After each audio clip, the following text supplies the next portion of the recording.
Hello friends, welcome to learn services. This is Ram Soni. Environment के topic में अगला discussion आज हम लोग करने वाले हैं नेशनल वाटर अवार्ड के बारे में। ये काफ़ी इंपॉर्टेंट है। Today we will discuss about this one. राष्ट्रीय जल पुरस्कार इसे बोलते हैं। That is called national water award. देखिए, यहाँ पे आपको एक चीज़, बेसिक चीज़ याद रखनी है कि नेशनल वाटर अवार्ड हालांकि बहुत सारी कैटेगरीज में लॉन्च किया गया है। हम बहुत सारी चीज़ों को डिस्कस नहीं करेंगे बिकॉज उतना डीप में आपको जानने की ज़रूरत नहीं है। बट कुछ बेसिक फैक्ट्स हैं जिनके बारे में आपको ज़रूर जानना चाहिए। इस अवार्ड की बात करें, इसको 29 मार्च 2022 को दिया गया है। तो ये अवार्ड बेसिकली हमारे 2022 को दिया गया है, तो आपके लिए थोड़ा सा इम्पोर्टेंट हो सकता है। और ये रिसेंट का अवार्ड है, तो आप उसको थोड़ा सा याद रखेंगे नेशनल वाटर अवार्ड के बारे में। इसको देने का काम किया है हमारे भारत के राष्ट्रपति महोदय ने, जिनका नाम है श्री रामनाथ कोविंद। इन्होंने बेसिकली जो जल शक्ति मंत्रालय है उसके रिकमेंडेशन पे नेशनल वाटर अवार्ड यहाँ पे दिए हैं। अब देखिए, यहाँ पे कुछ चीज़ें बेसिक हैं। ये जो नेशनल वाटर अवार्ड दिया गया है, ये इसका थर्ड एडिशन है। पहले भी दो दिए जा चुके हैं, ये इसका थर्ड एडिशन इस साल दिया गया है। अब यहाँ पे कुछ चीज़ें बेसिक आपको याद रखनी है। यहाँ पर एक जल शक्ति अभियान चलाया गया है, इसका नाम है कैच द रेन कैंपेन 2022। क्या नाम है इसका? कैंपेन का नाम क्या है? Catch catch the rain campaign. Catch the rain campaign काफ़ी इंपॉर्टेंट है। इसको आप लोग याद रखिएगा कि आपको पता होना चाहिए हमारा जो कैंपेन है, कौन सा कैंपेन हमने लॉन्च किया है। इसका नाम है कैच द रेन कैंपेन और ये 2022 के लिए है। और ये कब तक चलता रहेगा? ये चलता रहेगा नवंबर 2022 तक। तो ये कैच द रेन कैंपेन इस नेशनल वाटर अवार्ड की एक बहुत ही महत्वपूर्ण इनिशिएटिव है जो हम लोगों को याद रखना है। इसमें एक बहुत इंपॉर्टेंट चीज़ ये है कि हमारा नेशनल वाटर अवार्ड में जो वाटर कंजर्वेशन है, स्पेशली रेन वाटर हार्वेस्टिंग, बहुत ही इंपॉर्टेंट है। रेन वाटर हार्वेस्टिंग क्या होती है? पानी के जल को संग्रह करना, पानी के जल को संचित करना, पानी के जल को स्टोरेज करना, है ना। सॉरी, वर्षा के पानी के जल को नहीं वर्षा के जल को, जो रेन वाटर होता है उसको बेसिकली स्टोर करना।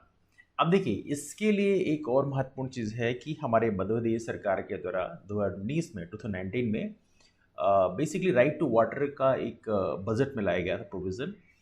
और ये मध्य प्रदेश करने वाला देश का पहला राज्य बना था। राइट टू वाटर मतलब पानी की हर किसी को उपलब्धता सुनिश्चित की जानी जरूरी है। अब यहाँ पे आपको याद रखना है, इसी के चलते उस समय एक क्वेश्चन पूछा जा रहा था, वाटर मैन ऑफ इंडिया कौन है। तो ये क्वेश्चन यहाँ से बन सकता है कि who is called as a water man of India. ये जो वाटर मैन ऑफ इंडिया जिनको हम बात कर रहे हैं, इनका बेसिकली वाटर कंजर्वेशन में एक बहुत बड़ा कंट्रीब्यूशन है। और बेसिकली आप राजस्थान के अलवर ज़िले से हैं और आपका जो कंट्रीब्यूशन है बहुत बड़ा है। आपने कई सारे अभियान भी चलाए हैं, आपको रमन मैग्सेसे अवार्ड भी दिया गया आपके कंट्रीब्यूशन के लिए। तो वाटरमैन की बात करें, हमारे भारत के वाटरमैन ऑफ इंडिया बने आते हैं, that's called mister Rajendra Singh.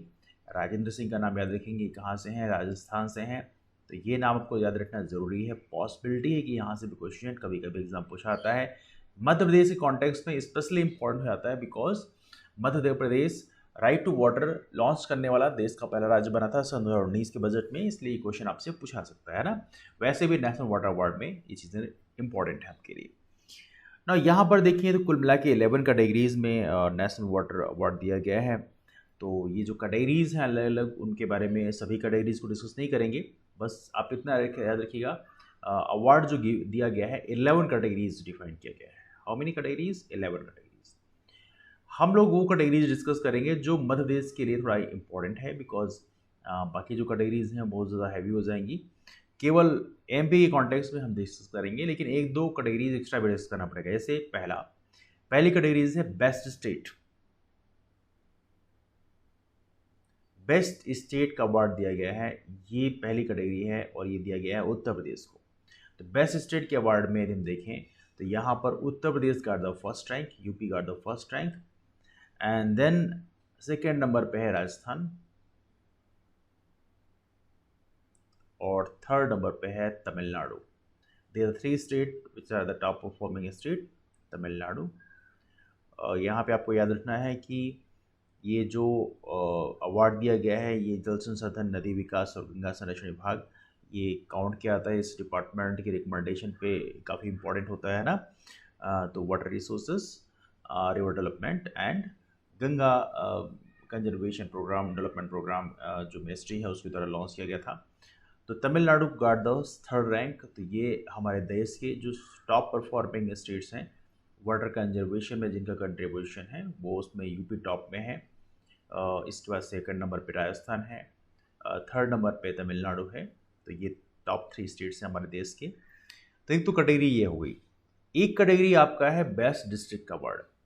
अब देखिए बेस्ट डिस्ट्रिक्ट में देखा जाए तो कई सारे ज़िलों को दिया गया है, जोन वाइज दिया गया है, तो हम लोग सभी डिस्कस नहीं करेंगे। बेस्ट डिस्ट्रिक्ट में जो हमारा जोन है उसको हम डिस्कस कर लेते हैं। जैसे कि हमारा जो जोन है एक जैसे कई सारे जोन बनाए गए हैं, कुल मिला के 5 जोन बनाए गए हैं। नॉर्दर्न जोन है, सदर्न जोन है, इसके अलावा ईस्टर्न जोन है, वेस्टर्न जोन है, नॉर्थ ईस्टर्न जोन है ना। तो इन सभी जोन में यदि हम देखें तो यहाँ पर जो हमारे साइड का जोन है, मतलब जो हमारा वेस्टर्न जोन है, 5 जोन, याद रखिए बेस्ट डिस्ट्रिक्ट में 5 जोन को कवर किया गया है। 5 जोन में जैसे आपका नॉर्दर्न जोन की बात करें तो मुजफ्फरनगर को फर्स्ट रैंक दिया गया है जो कि उत्तर प्रदेश में है। साउथ जोन की बात करें तिरुवनंतपुरम जो केरला का है उसको फर्स्ट रैंक दिया गया है। ईस्टर्न जोन में पूर्वी चंपारण जो ईस्टर्न चंपारण है बिहार का उसको फर्स्ट रैंक दिया गया है। इसके अलावा वेस्टर्न जोन की यदि हम बात करें, वेस्टर्न जोन में दिया गया है हमारे इंदौर को। Indore got the best rank over here. तो यहाँ पर किसको फर्स्ट रैंक मिली है? ये मिली है इंदौर को। ये आपको याद रखना है कि वेस्टर्न जोन में इंदौर को फर्स्ट रैंक मिली है। उसके बाद जो बाकी जोन भी हैं जैसे कि आपका नॉर्थ ईस्टर्न जोन जहाँ पे गोलपारा है जो कि असम का है। तो ये कुछ महत्वपूर्ण चीज़ें हैं जिनको आप लोग याद रखेंगे। मध्य प्रदेश के कॉन्टेक्स्ट में हमने डिस्कस कर लिया है, बाकी बहुत ज़्यादा डिटेल डिस्कस करने की आवश्यकता नहीं है बिकॉज बाकी चीज़ें आपके मध्य प्रदेश से जुड़ी हुई नहीं है, इसलिए पॉसिबिलिटी बहुत कम है कि वहाँ से क्वेश्चन पूछा जाए, है ना। तो ये थोड़ा सा आप लोग याद रखेंगे, this is quite important one. यहाँ पर एक चीज़ और भी है कि जो वाटर एक अपने आप में एक बड़ा इशू है, इसमें वाटर की जो अवेलेबिलिटी है अपने आप में कम होती जा रही है। बहुत सारे जो गांव के एरिया हैं वहाँ पर भी देखें तो पानी की उपलब्धता कम है। स्पेशली गर्मी के टाइम में यदि आप देखें तो वहाँ पर जो बोर हैं वो सूख जाते हैं, ड्राई हो जाते हैं। और बिकॉज ऑफ ऑल दीज हम लोगों ने नल जल योजना की शुरुआत की थी, इसी के चलते हर घर को नल की फैसिलिटी मतलब टैप ड्रिंकिंग वाटर की फैसिलिटी दी जाए, मतलब हर घर में पानी का कनेक्शन दिया जाए। आई एम श्योर यदि आप रूरल एरिया से हल्का बिलोंग करते होंगे तो आपको ये पता भी होगा कि इस समय लगाई जा रही पाइप बिछाई जा रही है ना। हालांकि जितनी अवेलेबिलिटी इंश्योर करना चाहिए उतना भी नहीं हो पा रही है, बट फिर भी they are working in this area. यहाँ पे एक छोटा सा चीज़ और भी याद रखना है हमारे देश में कि हमारे देश में 2018 में जो पहला जल पुरस्कार दिया गया था उस समय एक सर्वे किया गया था, उसमें बताया गया था कि हमारे देश में वाटर की जो डिमांड है या वाटर की नीड यदि हम बात करें कितनी जल की ज़रूरत है, उसमें जो पर ईयर के हिसाब से हमारी कितनी ज़रूरत है तो बताया गया था 1100 बिलियन मीटर क्यूब। इतनी पानी की ज़रूरत हमें पर ईयर होती है। ये हमारे देश की the need of the hour है। कई बार अवेलेबिलिटी हम इंश्योर नहीं कर पाते हैं, तो ये हमें प्रयास करना होता है कि वाटर हार्वेस्टिंग प्रॉपर तरीके से, रेन वाटर हार्वेस्टिंग प्रॉपर तरीके से किया जाए। यदि किया जाए तो इसकी अवेलेबिलिटी को हम इंश्योर कर सकते हैं। और बहुत सारी चीज़ें और भी हैं जो वाटर का वेस्टेज हम लोग करते हैं, उस वेस्टेज को हम लोग करने से रोक सकते हैं। Many people say that thing कि हम यदि थोड़ा सा करेंगे तो इससे क्या फ़र्क पड़ता है। हर एक छोटे छोटे स्टेप से बहुत बड़ा फर्क पड़ता है। एवरीबडी यदि हर कोई इंसान यदि दिन में 1 लीटर भी पानी बचाने लग जाए तो पूरे देश में हमारी जो आबादी है वो 125 करोड़ आबादी है। तो एज ऑफ नो सेंसस 2011 के हिसाब से तो वो 125 करोड़ लीटर पानी बच जाता है। तो कहीं ना कहीं छोटा छोटा जो कंट्रीब्यूशन है बहुत बड़ा कंट्रीब्यूशन हो जाता है। एनीवे, नेशनल वाटर अवार्ड के बारे में इतना ही, बाकी चीज़ें हम ज़्यादा डिटेल डिस्कस नहीं करेंगे बिकॉज उतना इंपॉर्टेंट है नहीं। एक इन्वायरमेंट में काफ़ी चर्चा में इस समय है COP26। COP26 की जो मीट हुई है इसमें भारत ने क्या प्रॉमिस किया है वो इस समय काफ़ी चर्चा में है, इसलिए थोड़ा सा करते हैं। COP क्या होता है? COP का मतलब है कॉन्फ्रेंस ऑफ पार्टीज। COP के नाम से ज़्यादा फेमस होता है, तो आपको COP ही याद रखना है। कॉन्फ्रेंस ऑफ पार्टीज इसको बोल सकते हैं ना, बोल सकते नहीं, बोलते ही हैं। नाउ पहली बात देखना है ये कहाँ पे हुआ है। तो COP26 जो है, COP जो होता है कॉन्फ्रेंस ऑफ पार्टीज, आमतौर पे जो क्लाइमेट चेंज हो रहा है उसको लेकर, उसके कंसर्न्स को लेकर वहाँ पर डिस्कशन होता है और ये प्लान किया जाता है कि आने वाले कल में हम लोग क्या करेंगे। तो COP26 कहाँ पे ऑर्गेनाइज किया गया? That was organised in Glasgow. कहाँ पे है? ग्लासगो में। ग्लासगो कहाँ पे है? ग्लासगो है आपके स्कॉटलैंड में। स्कॉटलैंड कहाँ पे है? स्कॉटलैंड यूके में है। यूके की एक स्टेट आप कह सकते हैं। तो स्कॉटलैंड कहाँ पे है? ये है यूनाइटेड किंगडम में, है ना। तो COP26 ऑर्गेनाइज किया कहाँ पे है? ग्लासगो में, स्कॉटलैंड में। ये पूछा सकता है आप लोगों से कहाँ पे ऑर्गेनाइज किया गया, तो ऐसे आप याद रखेंगे। यहाँ पर हमारे जो PM महोदय हैं, प्रधानमंत्री मोदी ने कुछ प्रोमिस किए हैं, जो प्रोमिस काफ़ी इंपॉर्टेंट हैं एज ऑफ नाउ। तो PM मोदी की कुछ प्रोमिस हैं जो आप लोग याद रखते हैं, और इसे उन्होंने टर्म दिया है पंचामृत। क्या टर्म दिया है? He called it Panchamrit.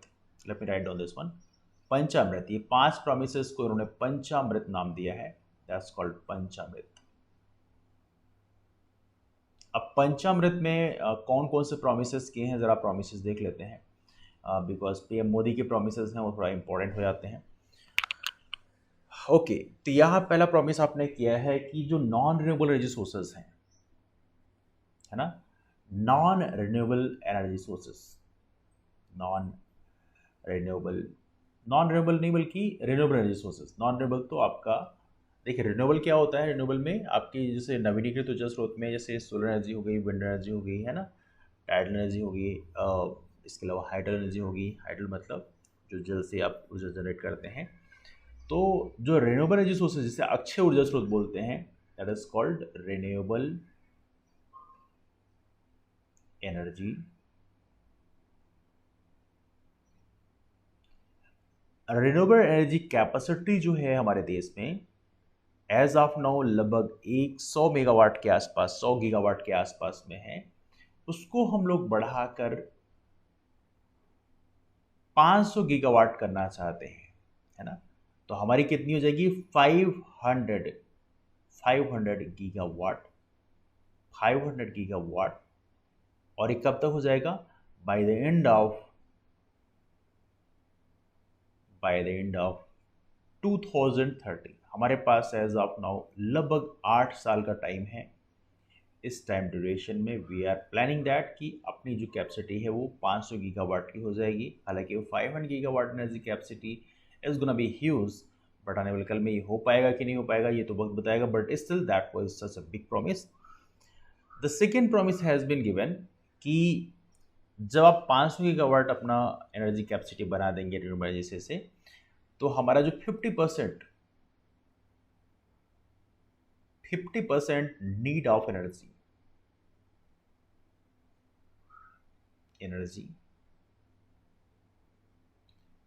will depend on renewable energy. जो अक्षय ऊर्जा है उस पर हम लोग 50% अपनी एनर्जी की ज़रूरतें उस पर डिपेंड कर देंगे। मतलब आने वाले कल में जो पेट्रोलियम है उस पर डिपेंडेंसी हमारी कम होगी, और वो 50% तक हम लोग रिन्यूएबल एनर्जी पे डिपेंडेंस कर देंगे। तो ये एक बड़ा स्टेप है कि अपनी एनर्जी की जो डिमांड है उसको भी हम कम करेंगे। कम करने के बहुत सारे तरीके हैं। जैसे अभी आप लोगों ने देखा है कि जो पहले बल्ब लगते थे वो, उनका जो बेसिकली पावर होता था वो 100 वाट का होता था, 50-60 वाट के होते थे, है ना। कई जगहों में 500-500 वाट के बल्ब लगते थे ज़्यादा रोशनी के लिए। लेकिन एज ऑफ नो जो LED बल्ब होते हैं वो बहुत छोटे छोटे होते हैं, 8 वाट के होते हैं या 10 वाट के होते हैं, और उनका जो उनका जो लाइट होती है वो काफ़ी ज़्यादा होती है ना, इंटेंसिटी काफ़ी ज़्यादा होती है। तो चीज़ें टाइम के साथ चेंज हो रही हैं, तो उसके चलते हमारा बहुत सारा एनर्जी, हमारा जो कंजप्शन है वो कम हुआ है। जैसे पहले 100 वाट के बल्ब में एक कमरे में सिर्फ रोशनी होती थी, वो भी अच्छे से नहीं होती थी। लेकिन अब जो है आप 10 LED लगा सकते हैं उतने में, और 10 LED 10 कमरों में रोशनी कर सकते हैं। तो कहीं ना कहीं this is how energy saving भी इम्पॉर्टेंट है और एनर्जी जनरेशन भी इम्पॉर्टेंट है। तो हम लोगों ने एनर्जी सेविंग में यहाँ पे स्टेप लिया है। इसके अलावा भारत जो हमारे PM मोदी हैं उनका एक तीसरा प्रॉमिस भी उन्होंने किया है। इनका कहना ये है कि वी आर प्लानिंग, चूँकि जब भी हम जैसे कोई भी थर्मल एनर्जी के माध्यम से कार्बन, कोल के माध्यम से जब एनर्जी जनरेट करते हैं, पेट्रोलियम के माध्यम से एनर्जी जनरेट करते हैं, तो उस कंडीशन में जो कार्बन रिलीज होता है, ऑब्वियस सी बात है, तो हमने प्रॉमिस किया है कि बाई 2030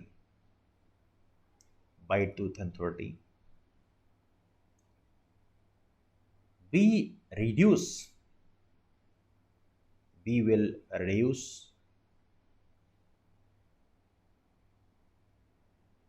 कार्बन एमिशन, कार्बन उत्सर्जन से बोलते हैं, that's called carbon emission. We will reduce carbon emission by 1 billion ton. By 1 billion ton. एक टन में 1000 किलो होते हैं, तो 1 बिलियन टन इतना कार्बन एमिशन कम करने का लक्ष्य है. ये लक्ष्य तभी पूरा हो पाएगा जब हम लोग जो नॉन रिन्यूएबल रिसोर्सेज हैं, कन्वेंशनल रिसोर्सेज हैं, इसमें स्पेशली आपका थर्मल एनर्जी होता है, जिसमें कोल इस्तेमाल करते हैं या पेट्रोलियम प्रोडक्ट इस्तेमाल करते हैं, तो उसका इस्तेमाल यदि आप कम करेंगे तो कम इमिशन होगा, तो ऑब्वियस है उससे काफ़ी बेनिफिट मिलेगा. तो ये हमारा एक एम्बिशियस प्लान है कि 1 बिलियन टन की जो कार्बन एमिशन है उसको हम कम करने का प्रयास करेंगे, जिससे कहीं ना कहीं देश में जो ग्लोबल वार्मिंग की एक समस्या पैदा हो रही है उसको भी हम यहाँ पे कंट्रोल कर सकते हैं, है ना. इसके अलावा एक और भी है,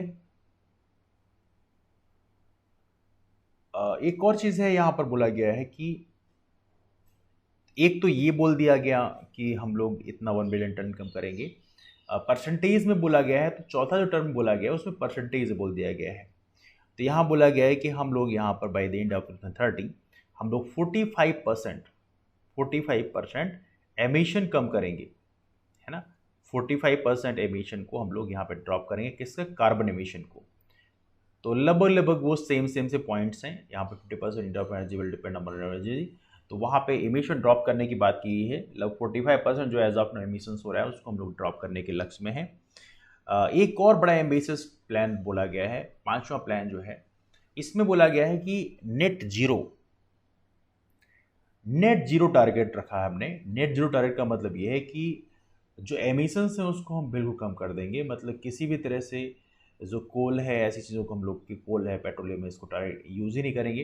हालांकि यूज़ कर भी नहीं पाएंगे, बिकॉज आने वाले कल में कुछ ही सालों में आपको ये सब चीज़ें ख़त्म होती हुई नज़र आएंगी, है ना. तो आने वाले कल में that is already under the एक बहुत ही टिपिकल कंडीशन में है कि हमारी जो एनर्जी डिमांड है वो कैसे पूरी होगी.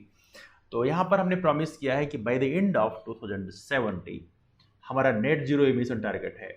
तो याद रखिएगा, ये भी पूछा जा सकता है आप लोगों से कि नेट जीरो एमिशन टारगेट हमारा कब तक का है. तो नेट जीरो एमिशन टारगेट हमारा 2070 तक का है.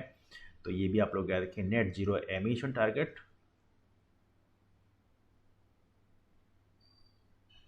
बाय 2070 तक हमारा प्लान है कि हम किसी भी तरह से कोई भी एमिशन नहीं करेंगे. तो ये 5 एम्बिशियस हमारे प्रॉमिस किए गए हमारे पीएम मोदी के द्वारा, जिसको आप लोग यहाँ पर याद रखेंगे. अब देखिए, ऐसी चीज़ों को फुलफिल करने के लिए इवनली आपको पता होना चाहिए हमारी सरकार के द्वारा समय समय पर कुछ स्टेप लिए गए थे. जैसे कि इंडियन गवर्नमेंट के द्वारा एक इनिशिएटिव लिया गया था, आपको याद होगा, जिसमें आपको याद होगा कि हम लोगों ने इंटरनेशनल सोलर अलायंस की स्थापना की थी, अंतर्राष्ट्रीय सौर गठबंधन, जिसके हेडक्वार्टर गुड़गांव में है. गुड़गांव है ना, उसका नाम गुरुग्राम हो गया वैसे. तो यहाँ पे याद रखिएगा, ये भी एक इनिशिएटिव था, उसके बारे में भी डिस्कस करेंगे. लेकिन यहाँ पे COP26 में कुछ और भी प्रॉमिस किए गए हैं. COP26 जो कि ब्रिटेन में हुआ है, यूके में हुआ है.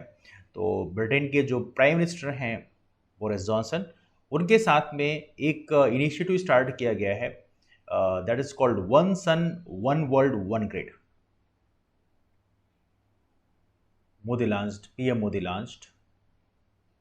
PM Modi with British PM कौन है, बोरिस जॉनसन. चूंकि आपको पता होना चाहिए जो COP हुआ है वो कहाँ हुआ है, वो ब्रिटेन में हुआ है. तो PM Modi with British PM launched one of the ambitious initiative, and that is called one sun one world, one sun, one world, one grid. One grid, grid से क्या होता है? ग्रिड से होती है आपकी इलेक्ट्रिसिटी सप्लाई। आने वाले कल में यदि ऐसा कुछ बनाया जाए कि ग्रिड जो है आपस में इंटरलिंक कर दिया जाए पूरी दुनिया भर की, तो हमें एनर्जी की जो डिमांड है उसको फुलफिल करने में काफ़ी आसानी होगी। और कहीं ना कहीं इससे फ़ायदा ये मिलेगा कि यदि सपोज करिए कहीं पे एनर्जी की कमी है तो दूसरा कंट्री उसको फुलफिल कर सकता है, और वहाँ पे जो भी चार्जेस हैं वो हम पे कर सकते हैं। तो this is what is being initiative is being done. One sun, one world, one grid, ये एक इनिशिएटिव लिया गया है। COP26 का एक और बहुत ही यूनिक डेवलपमेंट था, जिसमें अमेरिका बिकेम, अमेरिका मतलब USA बिकेम 101st country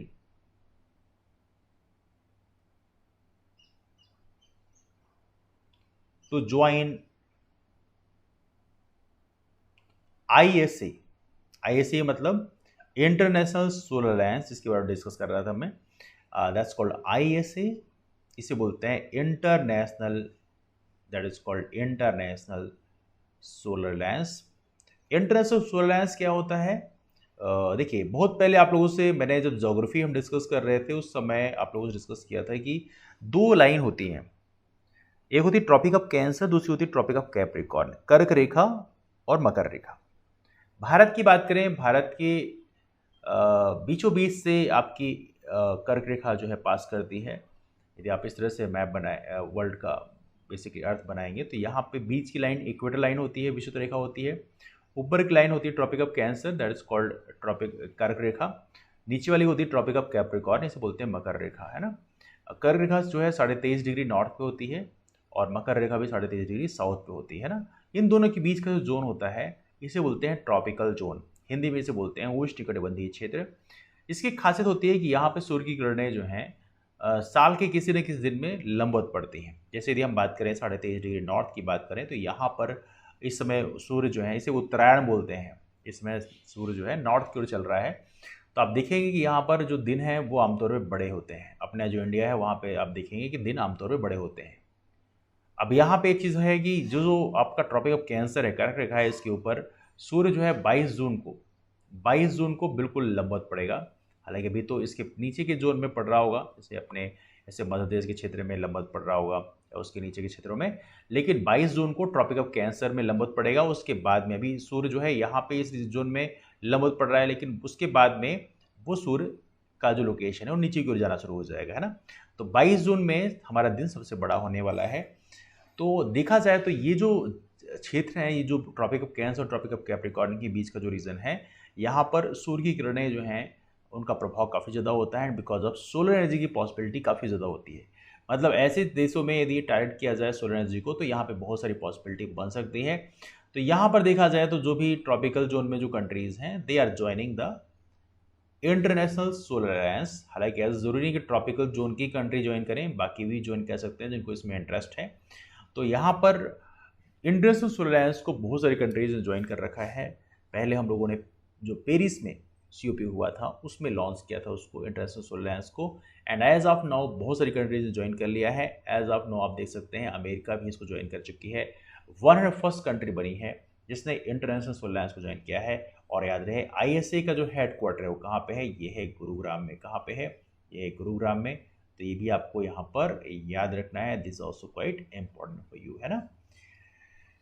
चलिए, इसके अलावा थोड़ा सा और डिस्कस कर लेते हैं। COP26 तो हमने जान लिया कहाँ पे हुआ था, ग्लासगो में, और ग्लासगो कहाँ पे? स्कॉटलैंड में है, ब्रिटेन में है।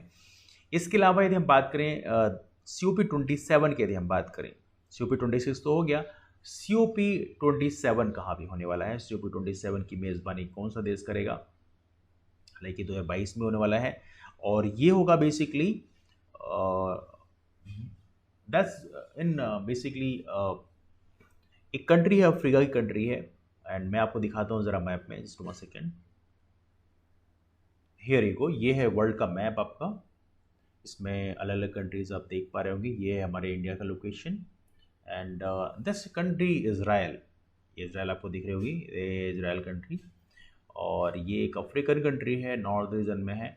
और यहाँ पर सुएज़ कैनाल भी इसराइल की इस रीजन से पास करती है। एनीवे तो इस इसराइल ने, sorry I just made the mistake, Israel ने इजिप्ट, इसराइल तो अलग कंट्री है, इसराइल तो sorry I made bladder mistake, Israel तो आपका हमारे एशिया रीजन में पड़ेगा, इसराइल यहाँ पे नहीं है बल्कि इसराइल यहाँ पर है। ये जो आपका जॉर्डन है, जॉर्डन के बगल में है, छोटी सी जो दिख रहा है ना, ये इसराइल बेसिकली यहाँ पे है। By mistake I said Israel, it's not Israel, Israel तो छोटी सी कंट्री है, इसराइल तो एक अलग चीज़ है। हम बात करें इजिप्ट की, इसे मिस्र बोलते थे, और आपने नील नदी का नाम सुना होगा, मिस्र को नील नदी का उपहार कहते थे, समथिंग लाइक दैट, है ना। तो ये हम बात कर रहे हैं इजिप्ट की, ये इसराइल जो दिखाया है ये इस लोकेशन को बेसिकली दिखाया, by mistake I said Israel. तो ये इजिप्ट ये कंट्री है जहाँ से सुएज कैनाल जो है पास करती है। तो ये आप देखें, ये इजिप्ट में, इसे मिस्र भी बोलते हैं। तो 2022 में जो COP27 अब होने वाला है, इसकी मेज़बानी करेगा इजिप्ट करेगा, है ना। तो ये आप याद रखिएगा, ये कौन करेगा, ये करेगा इजिप्ट। आप लोगों ने मूवीज़ देखी होंगी तो मिस्र का एक शहर कायरो, कायरो पे बहुत सारी मूवीज़ बनी है। कायरो बिल्कुल ऐसे बॉर्डर में पड़ेगा। नील नदी का एक बड़ा रीजन जो है यहाँ पे फ्लो करता है, नील नदी का बड़ा बेनिफिट बेसिकली इजिप्ट को मिला है। इसके अलावा COP28 की भी हम बात कर लें, COP28 की मेज़बानी कौन करेगा, तो COP28 गया है बेसिकली इसके पास में, went to UAE, United Arab अमीरात। यदि UAE का लोकेशन आप देखना चाहें तो मैं आपको दिखाता हूँ मैप में, ये आपको दिख रहा होगा UAE का लोकेशन, ये है UAE, ये आप ये पूरा रीजन जो है दैट्स अरेबियन कंट्री, तो ये है UAE का लोकेशन। तो ये यहाँ पर UAE है जो कि ईरान के ठीक नीचे साइड में है ना। तो ये रहा हमारा COP27 और COP28 के बारे में, इसको थोड़ा सा आप लोग याद रखेंगे, है ना। एक इस समय काफी चर्चा में है ब्लू फ्लैग सर्टिफिकेशन, कभी कभी इसको डिस्कस किया जाता है ब्लू फ्लैग सर्टिफिकेशन के बारे में, थोड़ा सा इसको हम लोग डिस्कस करेंगे, व्हाट इज इट। तो ये है ब्लू फ्लैग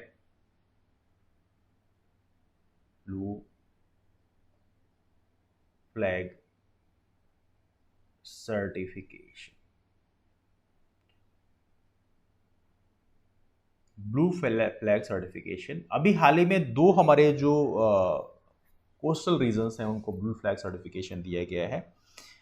देखिए हमारे यहाँ जो समुद्र तट होते हैं, जो हमारे कोस्टल एरियाज होते हैं, उसमें जो स्पेशली कोस्ट कोई ऐसा होता है जिसमें कोई स्पेशल फीचर होता है, उनको जिन्होंने इकोनॉमिकल एरिया में एक बड़ा कंट्रीब्यूशन उनका रहा हो, इकोनॉमिकल नहीं बल्कि इकोलॉजिकल एरिया, इकोलॉजिकल इन्वायरमेंट के कंसर्न में उनका कंट्रीब्यूशन काफ़ी अच्छा है, तो उनको ब्लू फ्लैग सर्टिफिकेशन दिया जाता है।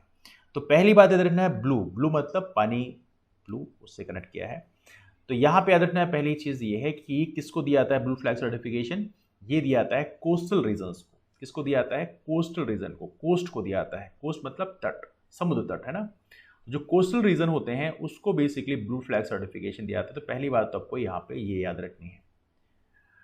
2021 में हमारे देश में 2 नए समुद्र तट हैं जिनको ब्लू फ्लैग सर्टिफिकेशन दिया गया है, और इसमें देखा जाए तो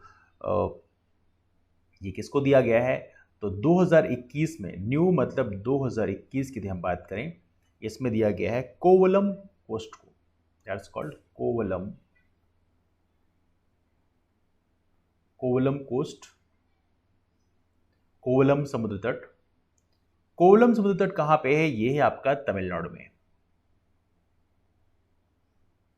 that's located in Tamil Nadu. Tamil Nadu कहां पे है, तमिलनाडु भारत के बिल्कुल निचले हिस्से में है, दैट्स लोकेटेड हियर, है ना, ये तमिलनाडु का रीजन है। और एक दिया गया है ईडन कोस्ट को। सो दूसरा है ईडन कोस्ट।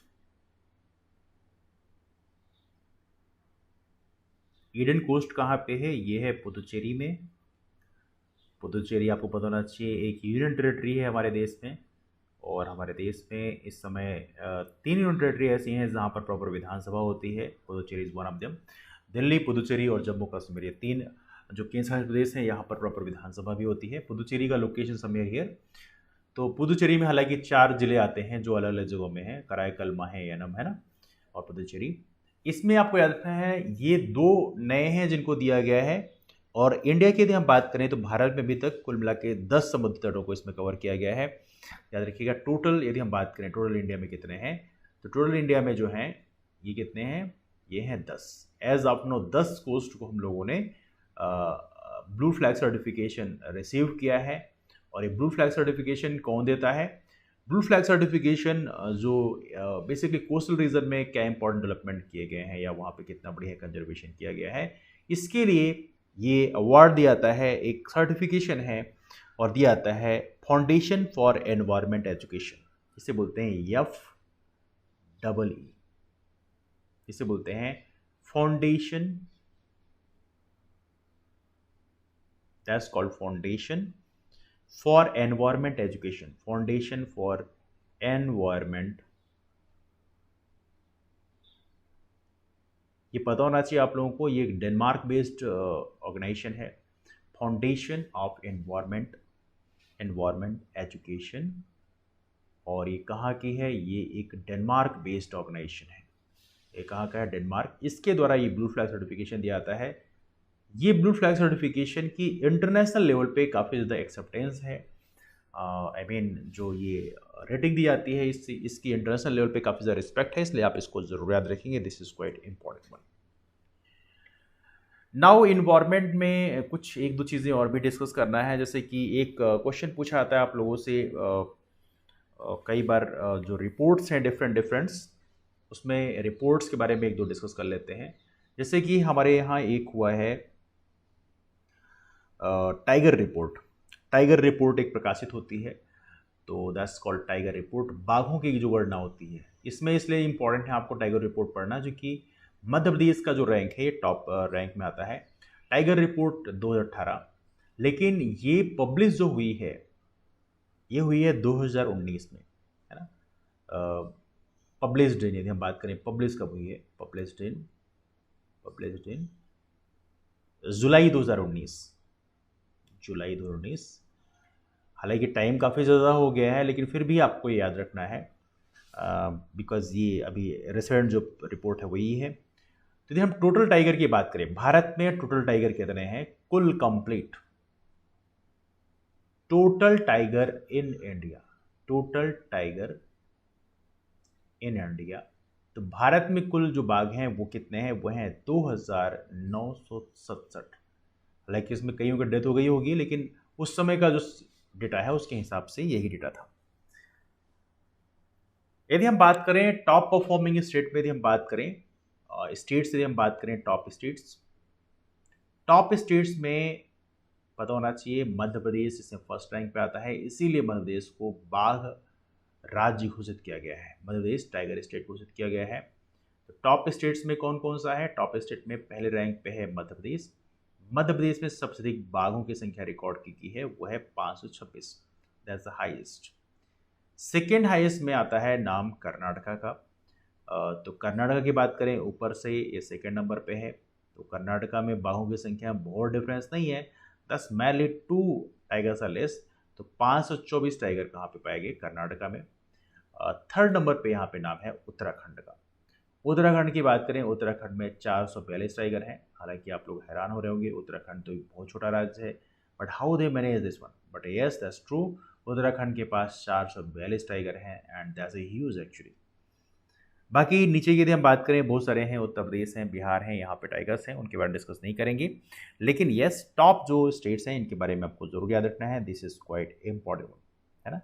और यदि हम बात करें किस टाइगर रिजर्व में सबसे अधिक टाइगर पाए गए हैं, तो जिम कॉर्बेट, आप लोगों ने जिम कॉर्बेट टाइगर रिजर्व का नाम सुना होगा, जिम कॉर्बेट। और जिम कॉर्बेट कहाँ पे है? जिम कॉर्बेट है उत्तराखंड में।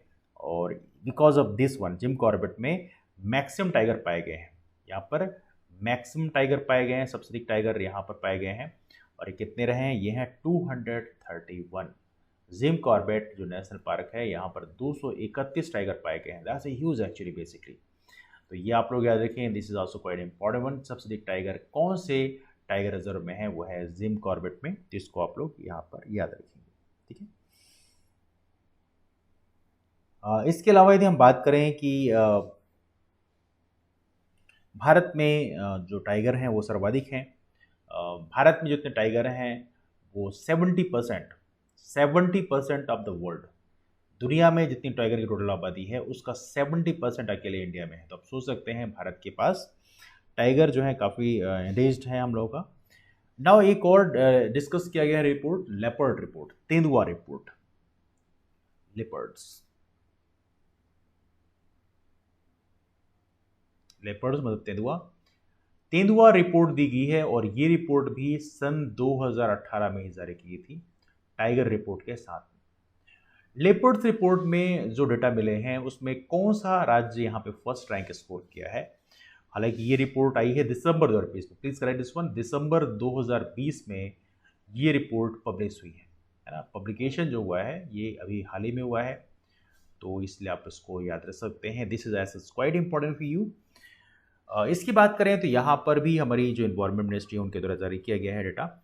और यहाँ पे यदि हम टोटल लेपर्ड की बात करें भारत में, एज ऑफ टोटल लेपर्ड्स कितने हैं, तो टोटल लेपर्ड्स हैं भारत में दैट इज 12,852, 12,852 इतने टाइगर, इतने लेपर्ड्स हमारे देश में हैं, तेंदुए हैं।